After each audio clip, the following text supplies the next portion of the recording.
It's time for Voice of Indie. Your hosts today are Beem Weeks, author, producer, and marketing monster for independent multimedia publisher Fresh Ink Group, and Stephen Gies, author, producer, composer, and publisher for Fresh Ink Group. All right, happy Wednesday, everybody. Excuse that little hiccup there.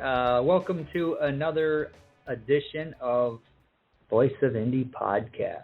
That means is that what it is? Wednesday night. That means it's Wednesday night, and that means this is episode number 139, and we have a brand new guest that's never been on before, so we're excited to introduce her to everybody tonight. How you doing, Stephen? Well, I'm doing great. I was driving around this afternoon in sunshine, 75 degrees, talking to my friend in Michigan who was complaining about snow. No, we had snow, yeah. And then the thing with the music there, I hit that, and I'm watching it. It's spinning. It's playing, but there's nothing coming out. Like, okay. Yeah, we had snow pretty much all day, and right now we've got sunshine. Clear blue skies, sunshine, nothing on the ground but, old dead grass. But, hey, we're close to spring, so we're happy about that. All right. Well, we've got a great show for everybody today. I want to start out talking about Ethan Drew. Most of you have never heard of Ethan Drew. He's a 19-year-old actor who's got some very cool acting credits under his belt, and he is starring in a movie this summer with Corbin Bleu, who many of you remember as he was a Disney kid back in the day, and he's a movie star now and got all kinds of fans, and Christopher Lloyd. Now, depending on what generation, my generation, he's Jim Ignatowski from Taxi, Reverend Jim. The next generation, he's Doc from the Back to the Future movies. The guy's out there. He's got like 150 movie credits and stuff, TV shows and whatnot. One Flew Over the Cuckoo's Nest? Oh, One Flew Over the Cuckoo's Nest, yeah. But at any rate, Ethan Drew, Corbin Bleu, and Christopher Lloyd are starring in a movie coming out this summer called, I believe it's Camp Nowhere or something like that. And Ethan Drew, we hired him to do the voice on an audiobook, a young adult audiobook that we did for Ellie Collins. Now, many of you know Ellie Collins is our author who writes Greek mythology series. She wrote the first one at 11, second one at 12, and the third one at age 13. And these are chapter books. These are full chapter books, and her mother's a professional writer, so she's got somebody looking over her shoulder, making sure she's tight and stuff like that. These are excellent books. And for all of them, we hired voice actors to make audiobooks of them. And, we put music and sound effects and stuff in there, but we hired Ethan Drew to do Mad Max and Sweet Sarah, which is the third book in that series. And we are really looking forward to being able to piggyback all the publicity Ethan's going to be doing for the movie this summer to talk about the fact that, hey, he's also done an audiobook. And he's putting this audiobook on his IMDb page and other places like that as well. Now, when we cut the deal with Ethan, we got a package deal to do two of them and paid him half up front for the second book as well. And now we're searching for the young adult audiobook that would benefit from a 19-year-old who can sound like a 12-year-old or a 15-year-old or whatever it is that you need for it, so that we can put out another audiobook in time to piggyback the publicity for this movie this summer. And we spent a couple of weeks researching this, looking at authors out there who are doing young adult books, and finally narrowed it down to the one that we were really impressed by. He's got a new book out. We checked it out, thought this would be perfect, and we sent him a proposal that would, help him put that into an audiobook form with a famous movie star that can get lots of publicity this summer at an incredibly good cost in order to do all this. He never responded to us. So we're throwing it back open again. People out there, if you know the young adult book that would benefit from having that kind of a voiceover and being made into an audiobook, we're open to proposals because we've already got the movie star who can do it. Yeah, and Ethan is good, too. He does this for a living, and it was interesting about receiving his recordings as opposed to, say, the recordings I got for the Willis Croft audiobooks where Trenton Bennett would give you the line, and that was good. Ethan would read certain lines 3 or 4 different ways and give you the option to choose which one you wanted. That's an actor. That was really cool. Yeah, I mean, that's doing multiple takes. Yeah, definitely. And speaking of books and whatnot, we've got a couple of books that are out now, and we've talked about this on past episodes. We're going to keep pushing them because they are worth your reading time. Gwen M. Plano's latest, Redemption, A Father's Fatal Decision. This is getting a lot of really good buzz. I've seen this, and there are people who are Gwen Plano fans that have been reading her books for years, and they're saying this one is the best. This is the one, yep. I've got it on my Kindle, and I'm going to be getting to it before too long. And so, yeah, go Gwen. And we've also got The Calling Dream by Carlisle Thoms. And Carlisle Thoms, this is a novel. He's been on the show before. This is set in the Ozarks, and it's got the religious theme to it and some LGBT stuff going with it, and just a really interesting storyline. And that's out now, The Calling Dream by Carlisle Thoms. And I noticed both of those. The videos are starting to rack up some views too. The book trailers. Yeah, we were going through those last night. Yeah, those trailers are starting to really catch on. And hey, if you're not subscribed to the YouTube channel, Fresh Ink Group, get over to YouTube, type in Fresh Ink Group, and subscribe. Hit the like buttons whenever you watch one of the videos. And if you want to be part of tonight's show, you got a question or a comment for tonight's guest, and you want to call in or have us read one of your tweets on the air from Twitter, here's how you can get involved. Call 516-453-9902 right now with your questions or comments for tonight's guest. Or post a note on Twitter with hashtag Fresh Ink Group in the body of the tweet, and we'll read it on air. That's 516-453-9902 or hashtag Fresh Ink Group on Twitter. All right. So we have a new audiobook out. This is by a scoundrel named Robert G. Williscroft. It's Operation Whiteout, a Mac McDowell mission. This is the fourth book in the Mac McDowell mission series, which is Cold War submarine thrillers, Americans versus Ruskies. And there's some others involved in those stories as well. But Operation Whiteout is just been launched, and it's already coming out of the gate doing well, getting a great reception. And again, this is like we do all of our audiobooks. It's got music, bumpers, and roll-ins, and background side effects. And Beem, who spends most of the time dropping these sound effects in, has really worked hard on this one because it's full of submarine sound effects. And for you submariners out there, they're accurate. I mean, it's the right kind of intercom sound. It's the right kind of everything. So Operation Whiteout, a Mac McDowell mission by Robert G. Williscroft. Go check out the audiobook. Yeah, just a little note to that. There was a couple of these effects that were new to this particular book, because that's what the fourth one we've done. Yeah. And there was a couple of sound effects that were new to this, and so I didn't have any left over in my folders from the previous book, so I had to go looking for these. And I found an actual website that's got a bunch of Navy ships and submarine sounds, and it's got all kinds of military stuff. It's got police stuff on it, so I grabbed a few stuff off of that, and you can download it, and it's out there, and so this is all legit sounds, so it's like you're on the sub. Now, we also have coming soon a book called As We Remember. That's the Fred Washington Senior Women's Relief Corps #1 of South Carolina. Yeah. See that? I've got it memorized. I don't have it memorized. And I made notes, and that one I forgot to put the note for. But that's coming soon. And this is a really interesting book. It's loaded with photos, and it's a historical snapshot. And if you're into history, African American history, American history, this is designed for you. And we've also got American Darkness by Stephen Skibicki. Stephen Skibicki is a fantastic poet. And he's also dabbles in short stories. So there's some short stories in this book. It's a collection of poetry, and we've got a website that we're putting together for him as well. And if you're into poetry, it's some really good poetry and some dark poetry. Think along the lines of Sylvia Plath. Some of her poems were kind of dark, but there was always kind of a message there. This is Skibicki. The guy's a fantastic writer, and I'm really impressed with his poetry. And I'm not a huge poetry fan, but I'm impressed with his poetry. So I give him my stamp of approval. that, as we remember, that's part of a whole package. That's a grant from the University of South Carolina, believe it or not. And we're putting together a website for it. We're going to do an audio book that the author is reading. So there's going to be a whole bunch of stuff going around that, which is pretty cool. It's a great organization. We're glad to see them get some props. Yeah. And, we'll probably be talking about it in our newsletter. And if you're not subscribed to it, here's how do I subscribe to it. It's right here.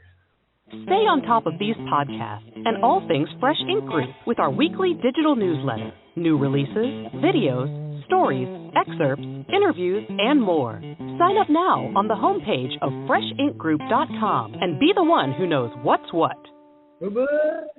Yeah, so let's take a quick look at what's going on with print sales. What's in our top 5 list right now. When I pasted this list in on the rundown here 2 days ago, and then I just checked it about 5 minutes ago. They're the same books in the same order. The only difference is the numbers are continuing to go up. That's the direction we like to see them go. So if retired Lieutenant Naval Commander Jerry Pate is out there listening, congratulations, Jerry. Your book, Submariner, 30 Years of Hijinks and Keeping the Fleet Afloat, is in the number 1 and number 2 slots in our top 5 bestsellers this week. And you are pulling away from the other 3 that are in there. At this point, it's looking like for every 100 soft cover books sold, there are 30 hardcovers sold. 30 hardcovers for every 100. That's 30%. I mean, that's incredible. And the hardcover is $36.95. This is a big, thick book with 60 chapters in it. So people are paying close to $40 for that hardcover and apparently not blinking. So top 2 slots. Submariner, 30 Years of Hijinks and Keeping the Fleet Afloat by Jerry Pate. In our 3rd slot, and this one jumped back into the list last week after we released this thing, 4 or 5 months ago, and that's Shipwrecked and Rescued, The City of Bangor. That's the true story about back in the 1920s when Walter P. Chrysler was going to ship hundreds of old Chryslers. Well, they weren't old at the time. They were new Chryslers. Ship hundreds of Chryslers to Canada, and they were put on a boat to cross Lake Superior up there in Michigan. An ice storm rolled in and stranded the boat. They wound up having to do a daring rescue to get the crew off, but then that left a boat out there on the shoals with all of these cars on it. So Walter P. Chrysler hired a team, spent a lot of money, and sent them up there to get his cars back. And that's what this story is about. And it's a very cool story, full of historical photos and well-researched and all that. So if you're into maritime history, car history, Michigan history, whatever, this book's got it for you. That's Shipwrecked and Rescued, The City of Bangor by historian and retired journalist Larry Jorgensen.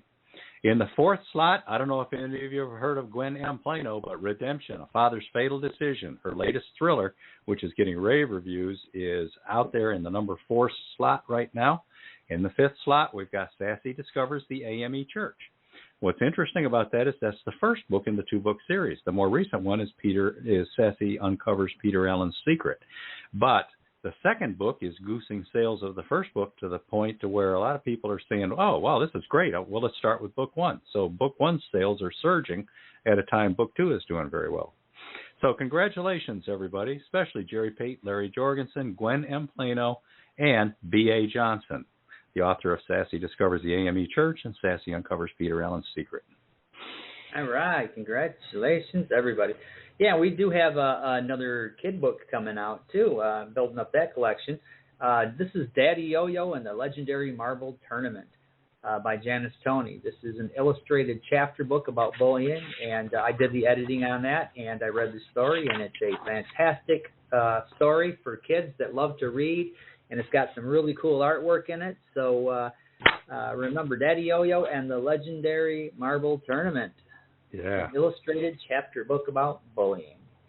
And did you miss last week's episode with John Howell? It was a fantastic episode. Several people called in, and people have been listening to it in the archives. I've noticed that the numbers are climbing on that.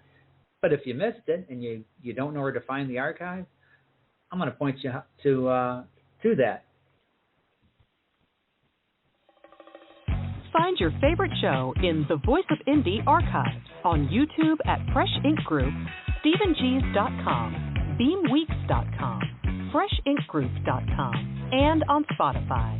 And now you can listen on iHeartRadio, Google Podcasts, and tune in. Just search The Voice of Indie, all one word. Woohoo! All right. So why don't we check out a Patricia A. Guthrie trailer and then meet this week's guest? All righty. Elena Dacani inherits her family's castle in Romania, a land dipped in myths, folklore, and the legendary Walking Dead. The local proverb serves as a warning. Do not speak badly of the devil, because you cannot know to whom you will belong. When she's attacked by an international assassin, only her deceased husband and her ex-boyfriend's live presence can protect her on her journey to the mountainous region of Transylvania. But that's not the only problem troubling Elena. Who is that boy invading her dreams? And what really happened to a priceless gem-crusted silver cross buried by an earthquake in the 15th century? Who's stalking Elena? Who wants her dead and why? Legacy of Danger by Patricia A. Guthrie is a paranormal romantic thriller with a deep mystery and plenty of suspense. It'll haunt you in jacketed hardcover, softcover, and all ebook formats worldwide. Legacy of Danger by Patricia A. Guthrie is proudly published by Fresh Ink Group. Yeah, that's a good All one right. too. I read that one, and that's definitely a nail biter. Yeah, definitely. Okay. This week's guest is Colorado author Cheryl Carpinello. Cheryl is a lover of all mythology, myths, legends, and tales from the ancient and medieval worlds. Myths and legends don't fade away. They are just repackaged for a new audience. As a high school English teacher, she challenged her students to find the connections between today and times long gone by. Some took more digging than others, but the connections are always there. She writes Arthurian legend for young readers and teens. These stories exhibit what she considers to be cornerstones of that legend: courage, friendship, honor, and loyalty. Her tales from Egypt and her new series, Feathers of the Phoenix, meld the ancient medieval worlds with today. The Atlantean horse, book 1 of Feathers of the Phoenix, also brings the 4 horsemen of the apocalypse out of the Bible and into the modern world. Her grandpa's tales, short illustrated tales, help youngest readers build their reading skills. The stories can be used with age 4 up to age 7 for higher for emerging readers. Cheryl Carpinello believes in magic and unicorns. Welcome to the show, Cheryl. Welcome. Thank you. Thank you. All right. So how about we know you're in Colorado now. Have you always lived there? And if not, where else have you lived? I am a Colorado native. Oh, cool. All my years have been spent here. So where in Colorado are you? I'll bet you can see a mountain from your place. Do you know the Red Rocks Amphitheater? Oh, yeah. Oh, yeah. I can see that from my front porch. Oh. That's on my bucket list to go see a concert there one of these days. I've only been there once. It was a long time ago. It's magnificent. I can't hear them, but I can see it. Wow. Man, that'd be cool if you had like a parabolic microphone or something. You could pick up the sound as well and get free concerts. Yeah. I think they guard those things pretty well. Yeah. So what kind of kid were you growing up in Colorado, Cheryl? Were you into reading and writing at an early age, or is that something that interested you later, or did you have other hobbies, other interests? What kind of a kid were you? No, I always read, but probably my biggest interests were horses. Oh. And I loved horses. I paid for a horse at 13. And surprisingly enough, I read all horse stories growing up for the most part. I've never written a horse story in my life. Wow. That's always been there, but I've just kind of gravitated towards the ancient tales and legends. So did some skiing as I got older. But that's it, fishing, camping. Well, what was the transition? What made you realize there's more stories out there than just horses? I think it was college. Yeah. My college English classes, yes. Yeah. College English classes were eye-openers for me, too. Yes. That's when we delved into the medieval world and, the Iliad and the Odyssey, all that stuff that I had never come into contact with through high school. Yeah. Reading those books where every page has 4 lines on it and then 30 footnotes. Mm-hmm. Yes, just so you can understand that's what that meant. That's the thing they used to urinate in, now it's called a so-and-so or whatever. Yeah, exactly. Now they call it a teacup. Yeah. So speaking of college, obviously English class, you were an high school English teacher. Where did you go and what all did you study in college? I've majored in English education at the University of Northern Colorado up in Greeley, which is just north of the Denver area. Yeah, my aunt lives in Greeley. Yeah. Cool area. I did Russian literature, English literature, the ancient literature, you name it, and we read it.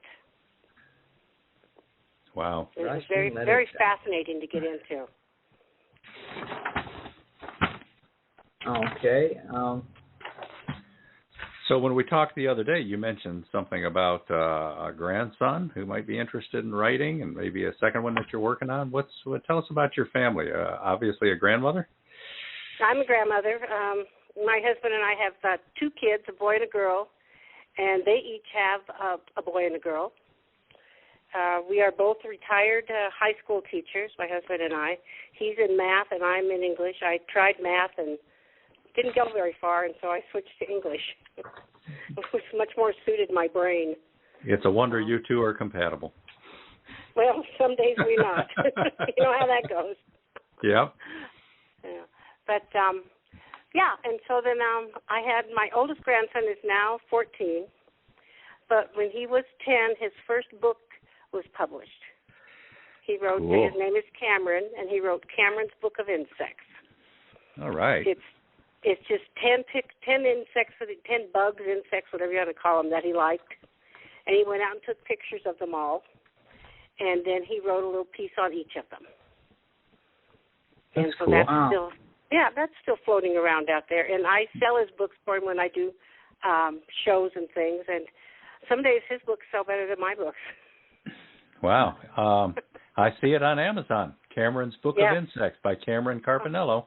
$5.23. Wow. Well, that's cool. That is cool. Yeah, age 10. I see. We're proud of having Ellie Collins publish her first book at 11, but Ellie did 11, step aside. Now and then I've got to go ahead. You've got granddaughters as well? Yes. The granddaughters are the youngest, the boys are the oldest. And so the next one in line turns 10 tomorrow, but we don't have Connor's book done yet. We're still working on what we're going to write. So I'm hoping within the next year he'll have something that we can put out. And then we'll go to the girls. They're kind of waiting in the wings. They're kind of anxious to do their books. So they're like under 6, 7 years old. One just turned 8, and one will turn 7. Okay. So is Grandma the influence on the grandchildren writing, or do your children write as well? Okay. No, my kids do not write. It is all me. That gene skipped a generation, huh? It did skip a generation. Yeah. Our daughter is a craft person. She loves making all sorts of things. She teaches elementary school. And then our son is a financial advisor. Oh, good. Cool. Yeah. So we keep busy with all kinds of things. Cool. Yeah. Well, that's just really cool that you've inspired your grandkids to be creative and to put this work out there. I take my hat off to you. Yeah, well, definitely. Thank you. I was as nervous for Cameron's book as I was for mine when I take him out. So. Yeah. Okay, and one more reminder, everybody. That's Cameron's Book of Insects by Cheryl Carpinello, and you can find it on Amazon. I'd get over there and get a copy if I were you. Go grab a copy. Definitely. Yeah. Now, we're going to want to talk about teaching and kids who don't read and stuff like that, but we need to roll another commercial here. And do we have Dr. Helen on the phone, Beem? We do. Okay, well, let's roll a commercial. We'll pop in and say hi to her real quick, and then we'll talk about teaching kids who don't like to read. All right, we'll teach them. Yeah. Okay. family secrets can be deadly. When Lisa visits her parents one fateful Saturday morning, she hugs her father and takes her suitcase to her childhood bedroom. The doorbell rings, and 1 minute later, her father lies dead on the floor, 3 bullets to the chest. The death of Eric Holmes sends shockwaves throughout the quiet neighborhood. But for the Holmes family, it's devastating.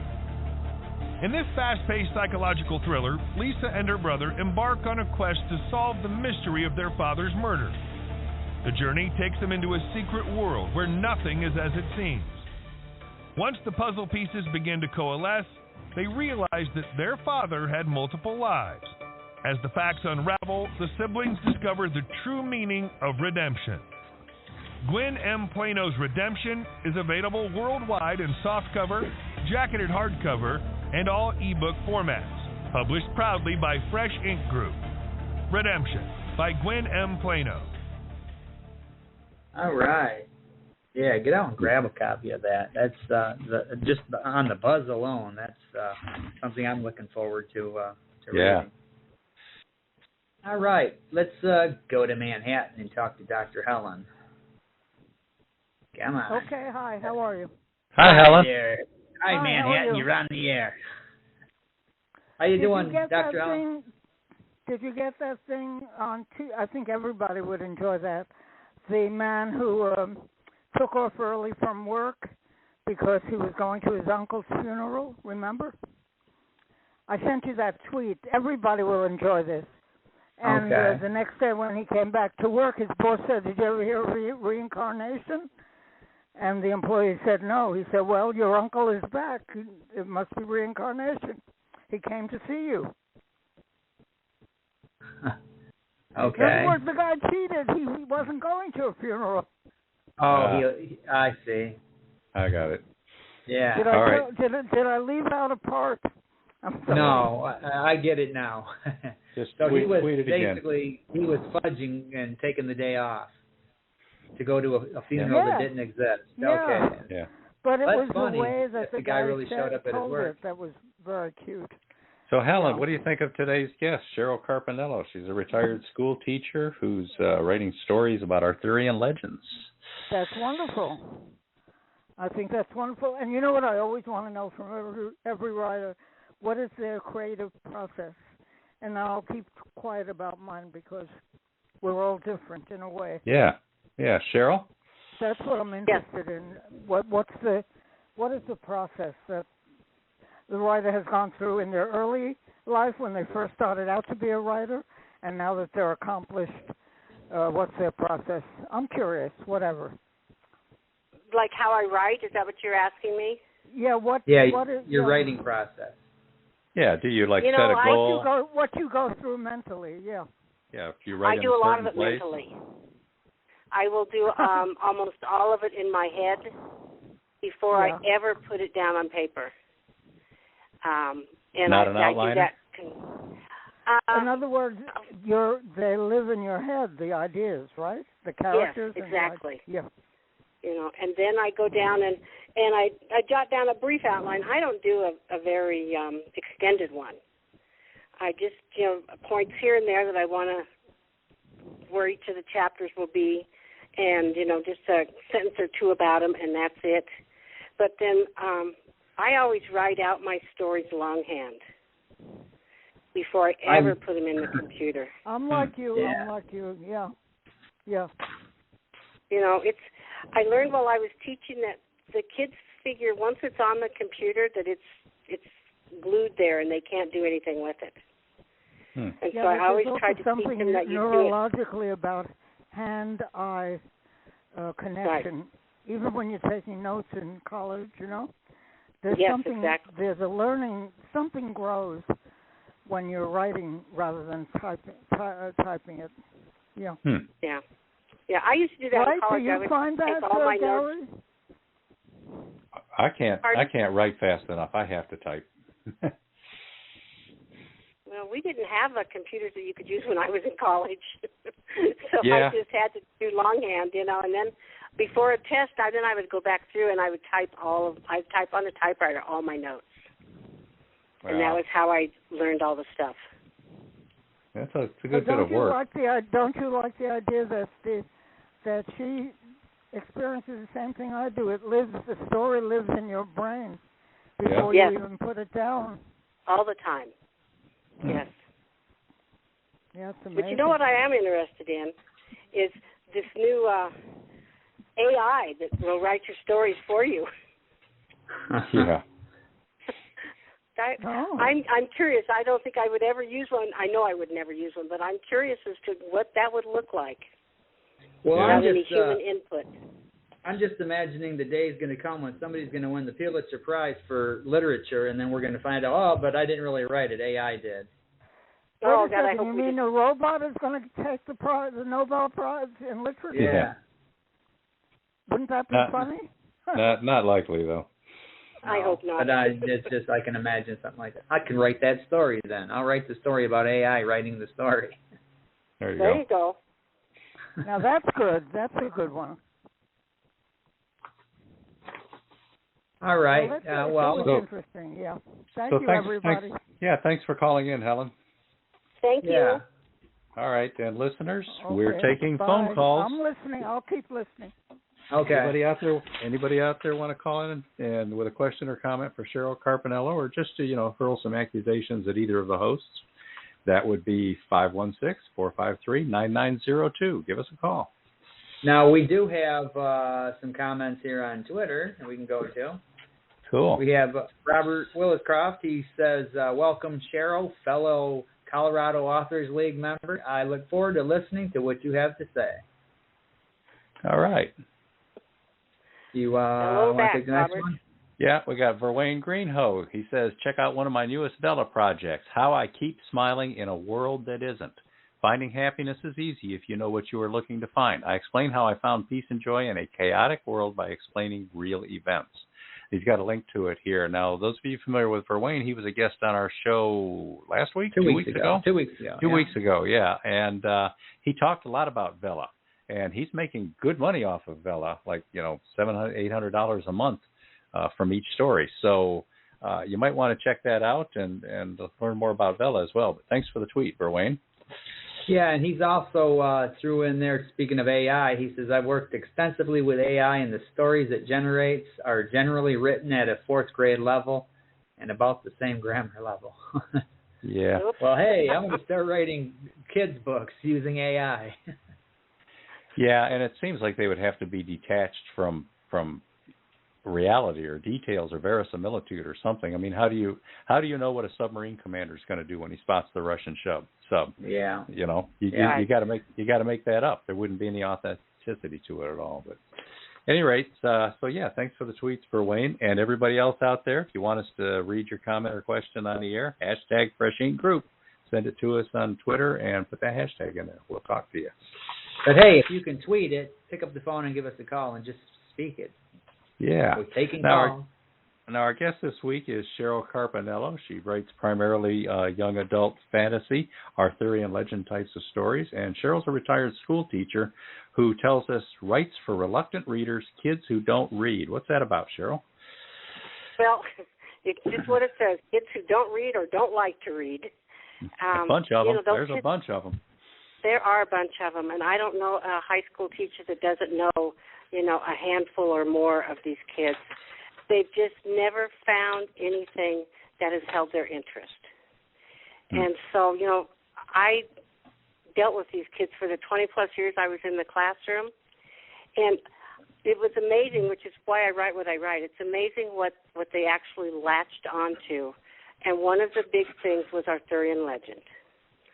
I would do an Arthurian legend unit in 11th grade, and these are kids, who have their driver's license, they're working, they're doing all things, but they just absolutely loved Arthurian legend. They would go to the library on their own and look for things, books or magazines, articles, anything that they could find that dealt with that. I had kids make up poems, songs about different stories, different characters in the Arthurian legend. And that was my biggest influence with those kids and that topic. And then the other one that they really gravitated towards were the ancient tales out of ancient Greece, ancient Egypt, ancient Rome. They just love those. I mean, if you've ever looked at the Iliad and the Odyssey, the book, those are hard books to read. Hard. Yes. And long. Yes. Very long. And I had like a whole semester long. Yes, they were. And I had a little simpler versions for the kids, but they just got into those, and they were just amazed. The ancient Greek plays, they found so much relevance in today's world to them that they were just, I think they were just didn't know what to believe. They just really, really liked it. So that's why I write those tales and legends from the ancient medieval worlds, because I want to reach those kids at an earlier age. So my books actually my Arthurian legend actually starts at 3rd grade, up through 13 or 14, and then my ancient world starts at about 12 or 13, and then goes on up through high school if they get hooked. And I've had some really good conversations with kids and parents about the draw that those books have to them. So it's been a lot of fun, and it's just amazing. I have kids, now I don't know how many of them read once they got out of high school and away from my influence, but they sure did read those years that I had them, and I had kids at 9th, 10th, 11th, and 12th grade. I had the same kids usually all the time. Wow, that is so cool. Yeah. And, people in our generation, I mean, we know what you're referring to when you say a siren song, or, all those kinds of things that come out of like the Iliad and the Odyssey and a lot of those other older works as well. But, man, these kids don't know any of this. They haven't been exposed to any of the stories, the tales. They haven't seen Disney versions of them because Disney hasn't been doing that quite so much like they used to in the old days. And it's all new to them. And how exciting, Just how exciting. Well, it is. And, I don't think there's a year that goes by that something doesn't come out with Arthurian legend in it. Yes. It's a stalwart. Last year I think it was Scooby-Doo that went to King Arthur's castle. Yeah. I mean, it's just, and a lot of the kids I'll talk to, I will say, do you ever watch, who are the Minions? Yeah. I said, well, do you remember when Bob went to London and he pulled the sword out of the stone? And they'll say, yes. I said, that's King Arthur. Oh, it is. It puts a light on in them. Yeah. Connected to stuff they know. That's really cool. Yeah. Yeah. Our next topic on the list here is about your workshops teaching medieval poetry and story writing to kindergarten through 8th graders. You just gave a good example of it. You showed how you can connect these stories to what they're familiar with today. And I'll bet you do a lot of that kind of stuff in these workshops. I do that, but I kind of let them feel their own way around. So if you want, I do, what it's like to live in the medieval world. I do whole day workshops just on that topic. And the kids have different areas that they go to. They learn what life was like in the castle, what a castle was like. They learn to do some poetry. They learn to stuff a dragon. Just all kinds of fun things. And when I do them for the Colorado Girl Scouts, those girls come dressed as princesses and dames, and I hardly ever have any of those girls that come dressed as a regular person. They're always one of those characters. It's amazing. I was amazed. I'm still amazed. And the poetry, the illuminated poetry, is when you have the poetry, but then you have the pictures that explain the poetry all around the poem. And when I do those, the boys in the classes are usually the most involved in what they're doing. Oh, wonderful. Because that's cool. They'll look at something, a sword or a horse or a knight or something, and then they'll do a poem. I give them samples, and then they'll write, using my sample as a guide, and then they'll illustrate them. And they really are. They're very amazing to watch these kids do this kind of stuff. And when you know that they wouldn't do this on their own anyplace else. So, they have a lot of fun with it. They wouldn't be exposed anywhere else either. Yeah, and that goes right back to the inspiration. You're inspiring another generation every time you do this. And just, getting them to feed their own imaginations, which is really cool. Yes, it really is, because I think a lot of times video games take that imagination away from them. Yeah. They're looking at it all.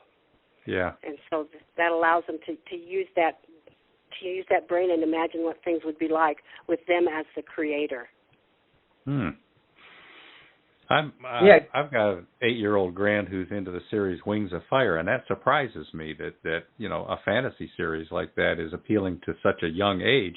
And he says his friends are all into it as well. Of course, he's kind of a weird kid. I had to take him to see Hamilton because that's his favorite play, and now I have to get tickets to see Queen with Adam Lambert in Atlanta because that's his favorite band. So he's kind of an odd 8-year-old. But that'll be good though. Yeah, it will. Yeah, but Queen.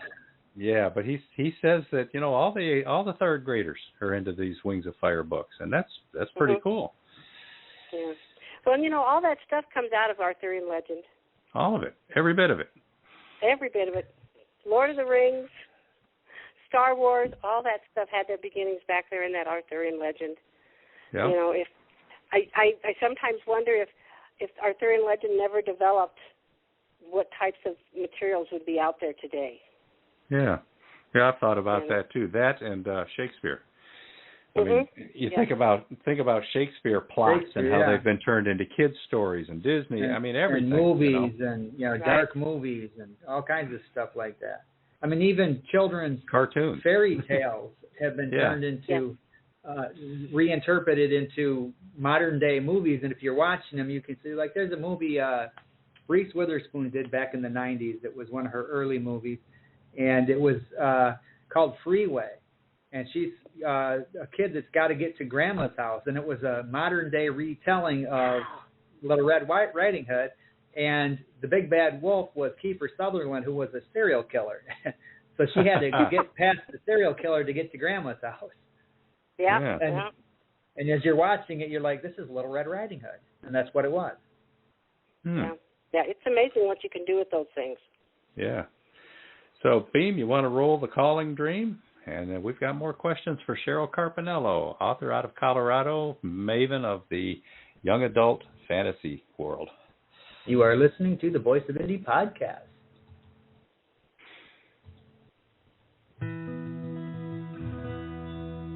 In 1945, 10-year-old Ronald Dennison, the son of a backwoods Arkansas preacher, began having profound dreams about religion and a strange red-haired woman. The dreams follow him for decades, with the woman sometimes seducing him, other times calling him to become a televangelist, but eventually berating him for his sins of lust. She holds a secret so dark that he dares never admit it, even to himself.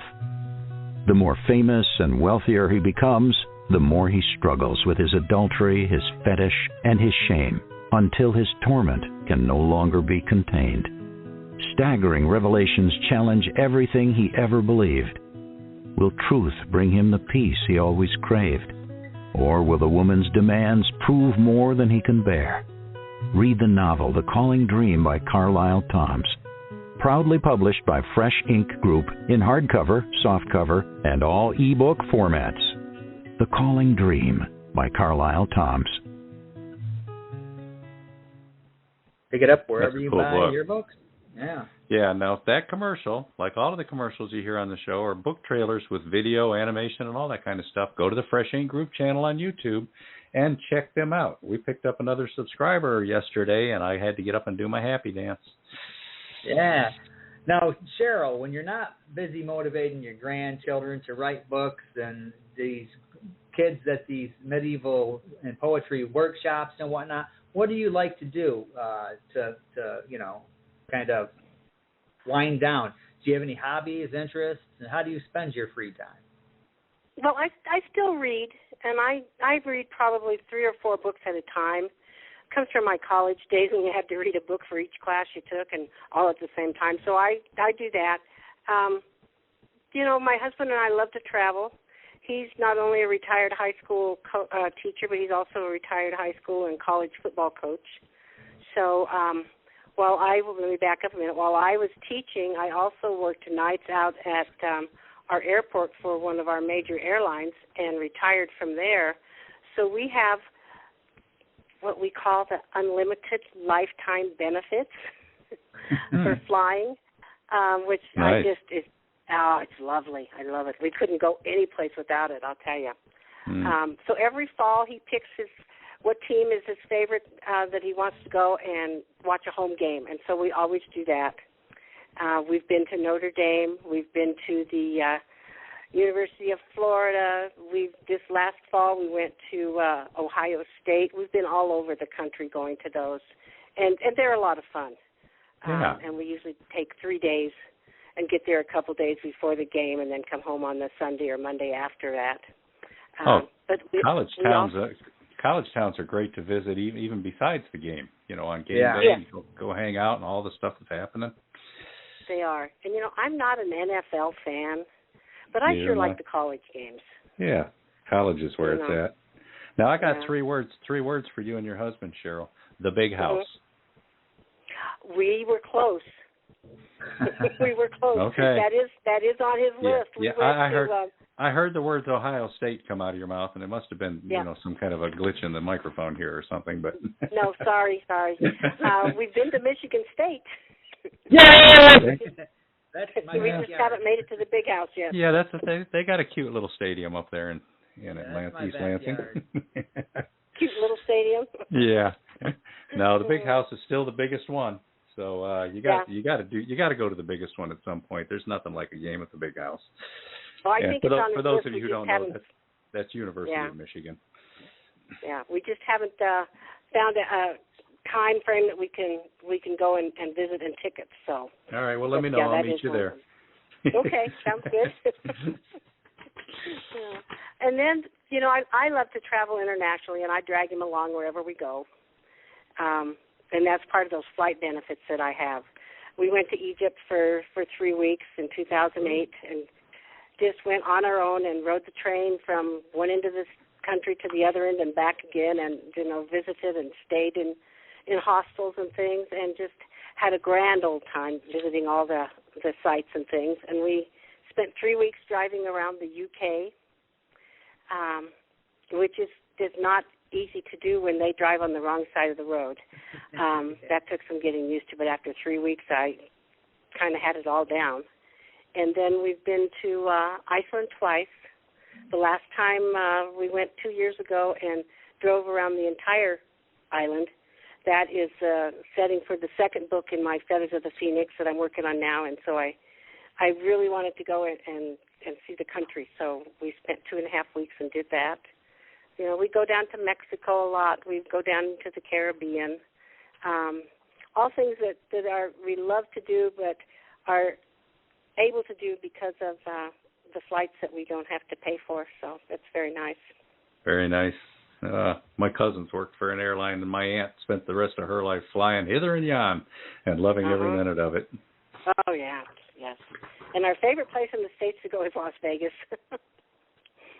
We just love to go there for 3 or 4 days and just chill out and, just hang out at the pool and enjoy the sunshine. Yeah. Have you seen David Copperfield's Vegas show? No, I have not. Oh, it's a cool one.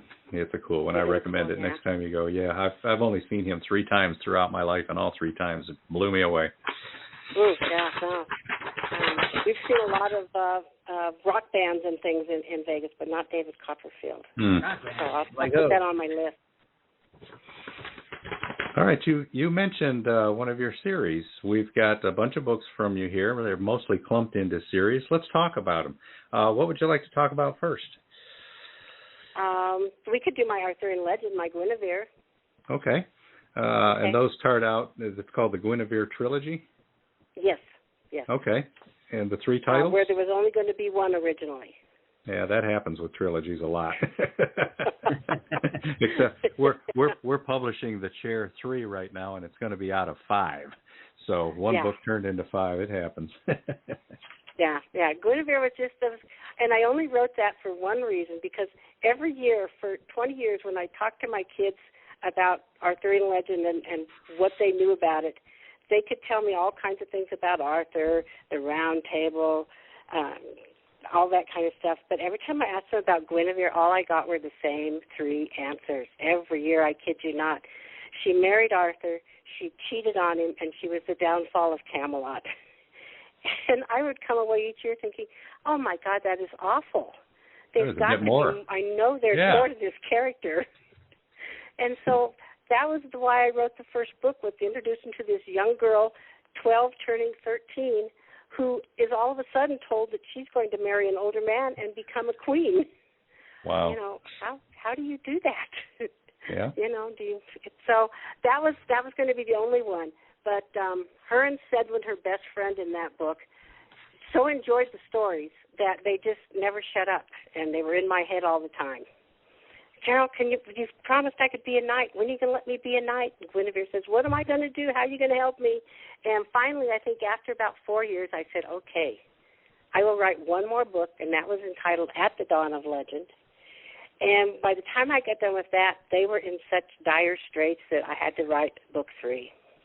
And so I finished them off with book 3. And I have had readers say, are you going to do book 4? Are you going to have Guinevere get married? We're waiting for that one. And it's like, no, I don't think so. So I don't know.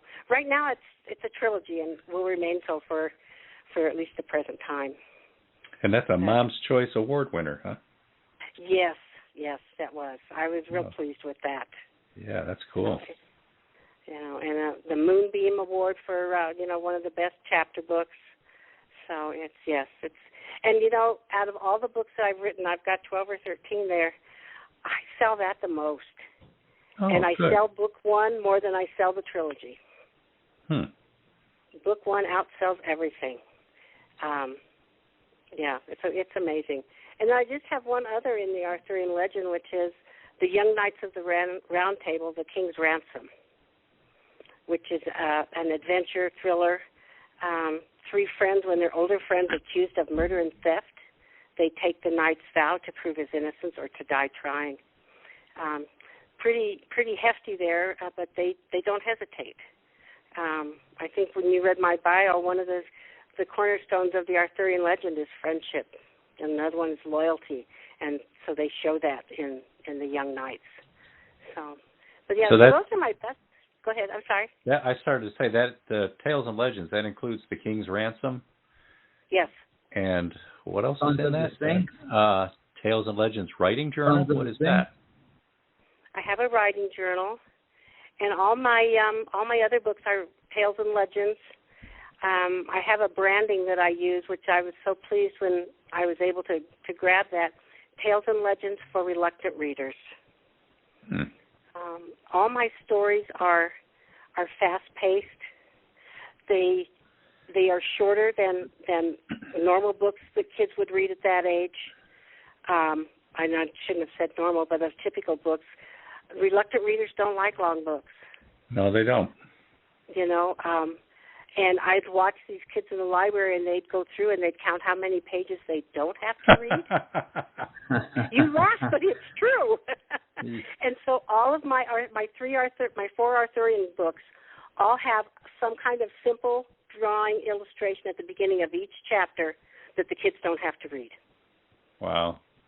You know, it also kind of gives them a little idea of what the chapter's going to be about also. Yeah. Now these 3, the Tales and Legends seem to be your most popular. What kind of feedback are you getting, like, for the reviews on these? I'm looking and seeing there seems to be quite a bit of the reviews there. There are, a lot of my readers don't write reviews because they're young readers. But I do have some parents and grandparents who will read with them and write the reviews. I've had real good reviews on those, real positive reviews. I had one little girl that came up to me last summer. I also work on the farmer's market here in town. And she came up and gave me a hug, and she said, I'm so proud to meet you. She said, my grandma bought me your books 3 years ago, and I am reading them through for the 6th time. Wow. And it's like, oh, honey. Wow.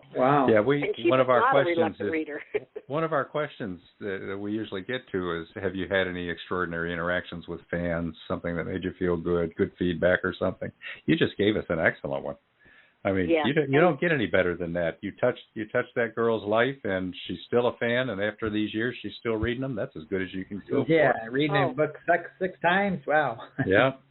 Yes, yeah, I know, definitely. and that's all three of those, all three Guinevere's. Yeah, you know?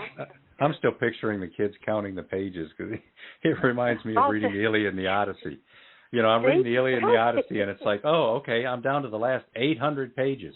And then, you know, the next time I'd look, it'd be like, wait, 850 pages left. What happened? yeah. You know, well, and then another one of my newest book, the Atlantean Horse, book one of the Feathers of the Phoenix. I had we have a little Christmas market that I work at with my books and that. And this last year, a mother bought that book for her son, who was 14. And she said, you know, I don't know what to get him because she said he doesn't read. And I always have to point out to them, I said, do you see what my branding is? Tales and Legends for Reluctant Readers. Yeah. And so I said, you know, and she read it, and her daughter read it, and she said, you know, he might like this. Well, so she got that for him, and I heard 2 weeks later from her. She sent me an email, and she said, I cannot believe it. She said, he sat there and took that book, and she said he flipped through a few pages and kind of looked a little bit, you know. And she said the next time I looked over, she said he was reading. Wow. I said, fantastic. Did she take a picture? Is there proof? Is there proof? Yes, there was proof. She did send me a picture. Wow. You know, and I've had pictures from girls at ball games, their parents or grandparents, whoever, sitting there reading Guinevere on the Eve of Legend at the ball game instead of watching the ball game. Or looking at their phones. Which is the other thing they do. If they're bored, they've got their phones out. Yeah. Wow, that is very cool. So, you know, that is, and that's you know, it's maybe only one person, but it's one more person that now might have a road down to where they want to read more. And you said that one was Feathers of the Phoenix, the Atlantean Horseman? Yes. Okay, yeah, so the Atlantean Horse. Now yes. Sons of the Sphinx, Ancient Tales and Legends, that's also in the same Feathers of the Phoenix series? Well, it became the prequel once I got the Atlantean Horse done. Okay. Because I used the same character. I used Rosa from Sons of the Sphinx. I used her and her cousin Jerome in the Feathers of the Phoenix in the Atlantean Horse, and they'll go through the whole series. So I really liked Rosa. When I got done with Sons of the Sphinx, she really turned out to be a pretty marvelous character. And so I thought, well, you know, she has this very special gift that very, very few people in the world have. And, boy, wouldn't it be neat if she could use this to help raise the island of Atlantis? Ooh. And she agreed, and her cousin Jerome said, I'm in too. I said, okay, let's go. Yeah. So. Oh, that's cool.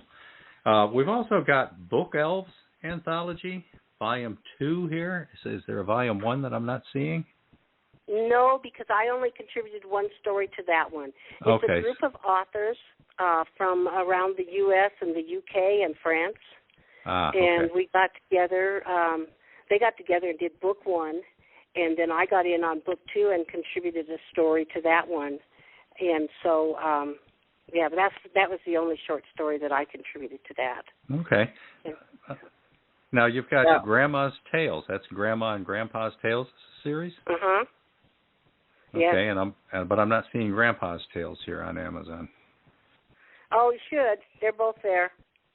Okay. They're the same stories, just different pictures on the cover. Oh, okay. Okay. There's cool. 3 in that set, yeah. Yeah, I just did Grandma's Tales, book 1, the first time, because I'm a grandma, you know. Yeah. And at one of the shows I was at, I had a gentleman come up to me very seriously and said, you know what? He said, I'm not a grandma. I'm a grandpa. I said, you know what? Give me 2 weeks and I'll have a grandpa on that cover for you. There you go. And so I did. That works. And so I have 3 books in the series, and you can get them with either a grandma or a grandpa on the cover. It's the same stories in book 1 and book 2 and book 3. It's just who you want on the cover. Huh. Okay. That's cool. I'm only seeing grandmas on Amazon So you might want to contact them and get them to link them to your name, because I did this by clicking on your name to see all of your books. Now, this Guardian of a Princess and Other Shorts, is this a short story collection? That is, and it basically is kind of, I don't have any more copies of that. Amazon may, but I don't.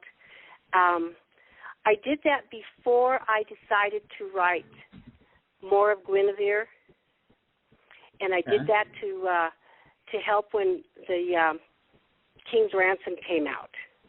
I had some backstory at the beginning of that book of the King's Ransom that the editor at the time said, no, we're not going to do this. We need to start here.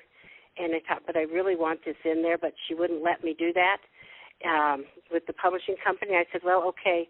So when I took back my book rights, I went ahead and put that stuff in the book itself, but in the meantime, I put it in this little short thing, the Guardian of the Princess and Other Shorts, and I would hand that out for free at the shows that I was at, so that people could kind of showcase and see what I wrote. So that's neat. Okay, and then all of these are through Silver Quill Publishing? Yes. You've been working with them all along? An author consortium out of England, and there are 13 of us, I believe. I'm the only U.S. author in it. The others are from England. We have one from France who sometimes lives in Abu Dhabi and sometimes lives in England. And then we have a princess from Saudi Arabia who publishes also. And so all of us publish under Silver Quill Publishing. Okay. And we pool our money to buy our ISBNs, and then we help promote each other. Okay. Well, what about all the elements that go into it? Like, is there a cover designer in the group, or how do you work? Editors? No, we all work independently. We are just using the umbrella to cover the publishing of all of our books. Okay, I like that. Okay, then how about you? Who does your covers? Yeah, who does your covers? I have a gentleman, Chris Berg, Berge, out of South Carolina. Chris Berg. A friend of mine found him for me about, 14, probably close to 10 years ago. Because my first covers for my first book, Guinevere on the Eve of Legend, were atrocious. I didn't do a very good job. And he took that over, and, well, you can see my covers. He does all of them except for the Grandma and Grandpas. And he just does an absolutely fabulous job. He does. These are very nice covers. Yeah, it's Berg Design, Berge Design. You can find him on the online there. Okay, great. Well, how Cheryl, about, let me just throw one more question. Editors, you're obviously an former English teacher. Do you edit your own books, or do you bring someone in? Oh, I edit to a degree. But once I'm done writing the book, I've gone through it as I've written. I go back and reread what I wrote the last time and edit as I go along. So by the time I get to the end of the book, I don't go back again. I have two editors. I have a line editor and I have a copy editor. And I use them religiously. I learned when I was teaching that you can edit your stuff all you want to on your own, but your brain knows what's going to be there, and so it tells you what's there even if it's not there. Yeah. You need those extra set of eyes. You really do. You really do. So you want to shout out some names of these people?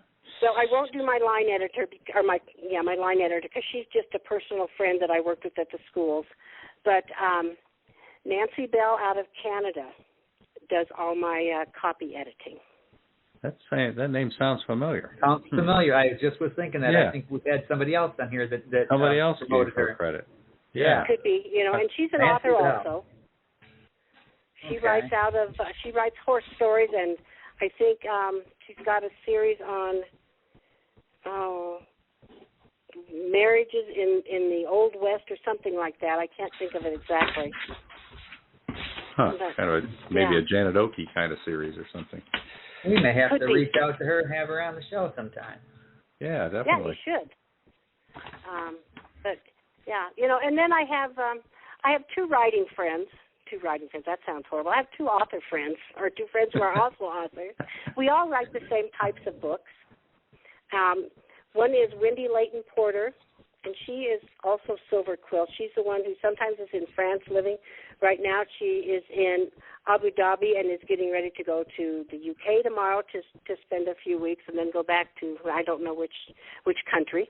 But she writes Shadows from the Past, or Shadows of the Past. I never can get that right. She'll be upset at me.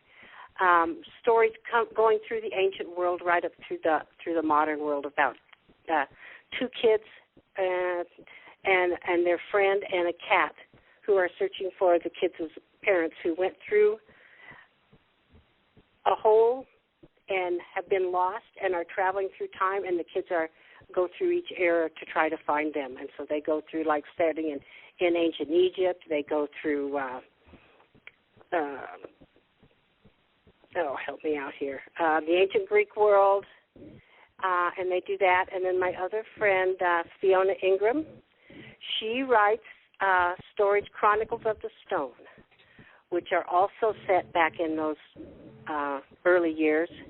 And we just kind of met online and kind of got together, and so we kind of read each other's stuff once in a while and, have ideas and help each other out. And we Skype, try to Skype every other month or so that we can all talk together. So. Skype's a good thing. Yeah, it brings the world together. Yeah, when it's free. Yeah, now. And it works out nice. I think we're going to have to make the audio book for that, because we've already got a whole collection of cat meows and cat purrs and cat mews and all that kind of stuff from doing Robert G. Willis Croft's Ort Chronicles series, where Max the Tabby Cat is in every tale. In fact, there's a digital version of Max also, so there's two cats in there. Yeah, well, Wendy's cat is Max also. Oh, okay. Well, we've already got Max. The crossover. Yeah. Cheryl, it's been great having you on, learning about these wonderful things you're doing with young people and reluctant readers. We've definitely got to give kudos to you for that, because that's a great goal, great thing to accomplish out there. You get a 14-year-old to sit down and read a book, you've probably opened a door to the next book, to the next book, to the next book. You've changed that kid's life. That's what I hope. I can attest to that. I remember kindergarten when I first started learning how to read, and by first grade, when I could read whole sentences, I remember going to the library because of my teacher. She would take us down once a week, and I remember looking at those books and thinking, I can read any one in here. And I chose my books, and I've been a voracious reader ever since, because of that one the two teachers, the kindergarten and first grade teachers. They both encouraged it. That's how you became an expert in astrophysics by second grade. Yeah, and then I started doing, nuclear physics and all this good stuff. That was fifth grade. All right, so Cheryl, do you have any advice for other authors out there? Well, I do. Can I one book that nobody's mentioned yet? Yeah, Mine? Yeah, sure. Yeah. Okay. My Poor Little Toucan Speaks. Yeah. It's just a small little book, but it speaks from the grave. Oh. And tells you what his life was like growing up, his time as Pharaoh. He talks to you about his marriage, and he does the one thing that nobody else in the whole entire world can do. He tells you how he died. Oh. Ooh. Well, that's cool. So it's just a short little book, but it's what, when I was trying to write Sons of the Sphinx, because that is a time travel back to 1330 BC Egypt with the ghost of King Tut. He kept telling me, I'm not going to let you write this book until you write my story. And I kept saying, but I really want to write this book. He said, well, then you know what you got to do? You got to tell me my story. So I did. Now, he was like 14, wasn't he? Well, he was, when he became king. He wasn't very old. I think 18 or 20 when he died. They think in there, yes. But a 14-year-old king, that's a story that can appeal to a 14-year-old boy. Yeah, and when I was growing up in the 70s, the whole Tutankhamun's treasures came through and toured the United States, so King Tut was popular. He was everywhere. Steve Martin had the song and all that stuff. Yeah. And I remember in 7th grade, we had a whole semester of Egyptology where we just did nothing but study ancient Egypt, the Valley of the Kings and all that stuff, and the various dynasties. Yes. And that's one of my bucket lists as well. Red Rocks and ancient Egypt. Always wanted to go there. So I have a question. The Sons of the Sphinx and Tutankhamun, did you write these before you went to Egypt or afterwards? And how did the trip to Egypt and the books, how did they inspire each other, if they did? I wrote them after we went. Okay. I've always wanted to go to Egypt, and so we went. That was our retirement trip. When we both retired the same year from teaching, and that was our retirement trip. And so we went, and just absolutely magnificent. I would go again in a heartbeat. If you go and you have room in your suitcase, let me know, and I will be there. It's one of those places where you go and you know you're only going to go one time, and then you come home and it's like, oh, but I didn't see this, I didn't see this. Oh, so yeah.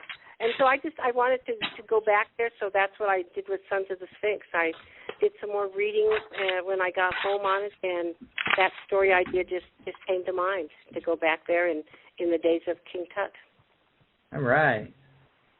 How can people find you online? How can they contact you? Social media, blog, website, Facebook, Instagram, yes. Twitter? Yes. Yeah, my website is www.CherylCarpinello.com. And I'm on Facebook. I'm on Instagram. I just got on, and they're probably going to ban it. I just got on TikTok. It's not on your government device, I hope. Yeah. I thought I would try that, so I've just got a couple videos of my, book trailers up there, but so I haven't done much. But, I'm on LinkedIn. I'm on Pinterest, but I don't get there very often to update things. I find updating everything is a major chore. Yes. Yeah. So but as far as advice to other writers, well, if you like to write, just write. You don't have to write for a big audience. You can write for. I have a lot of people. I say, this is great, but who is it for? And a lot of them, they just want to write for their family. Then just do it, and write your stories to leave to the younger generation, because you can print them for nothing on Amazon. Mm-hmm. You can upload them and get them a paperback book, for pennies. And so just if you have stories you want to tell, just do it. Good advice. All right.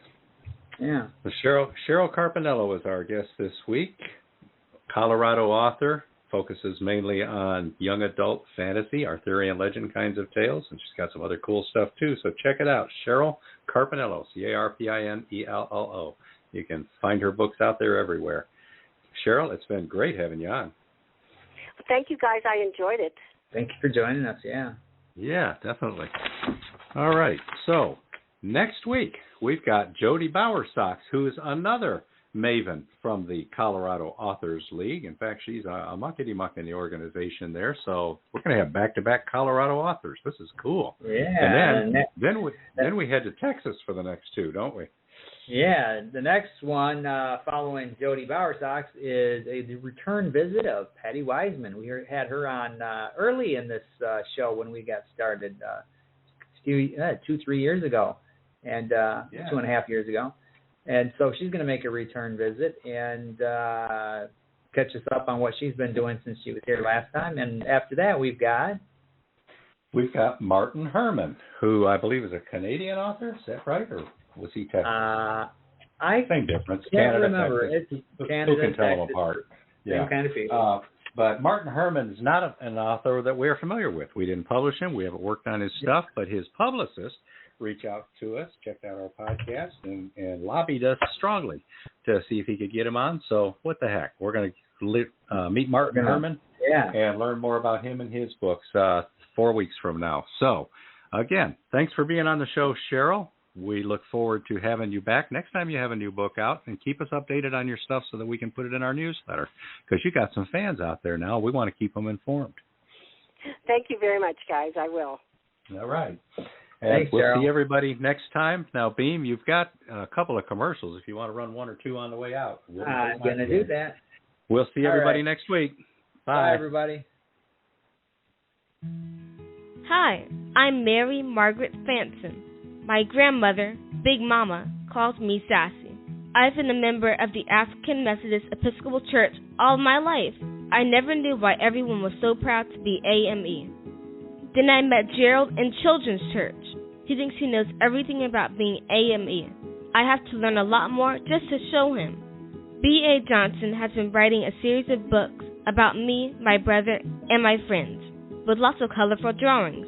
We also explore bullying, friendship, inclusion, death, grief, forgiveness, and more.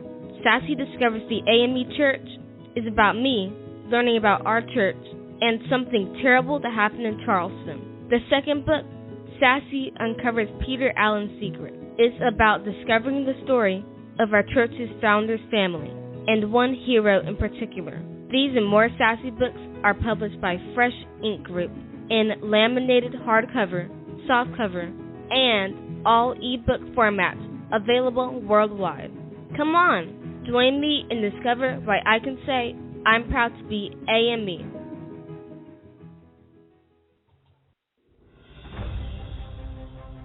Now, from science fiction master Robert G. Williscroft, the Oort Federation, to the stars, the second Oort Chronicle.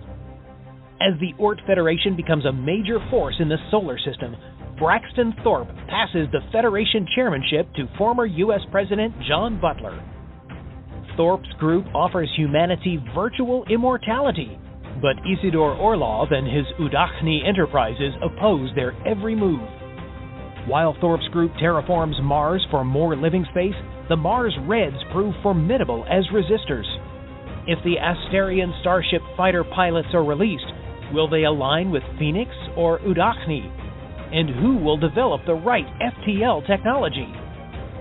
In this tense space adventure, Thorpe, his team, and Max the Tabby Cat travel to Proxima Centauri and beyond to the Aster system, 84 light-years distant. Will Thorpe bring together humans and Asterians in their quest for intergalactic travel? Will long life prove more than mere humans can handle? Grab Icicle, a tensor matrix, the first Oort Chronicle, and continue the journey with the Oort Federation to the stars. Proudly published in all print, digital, and sensory-enhanced audiobooks by Fresh Ink Group.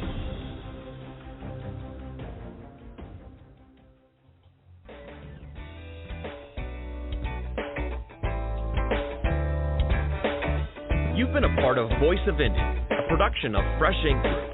Spread the word, support our guests, then find us at freshinkgroup.com and be sure to hashtag Fresh Ink Group.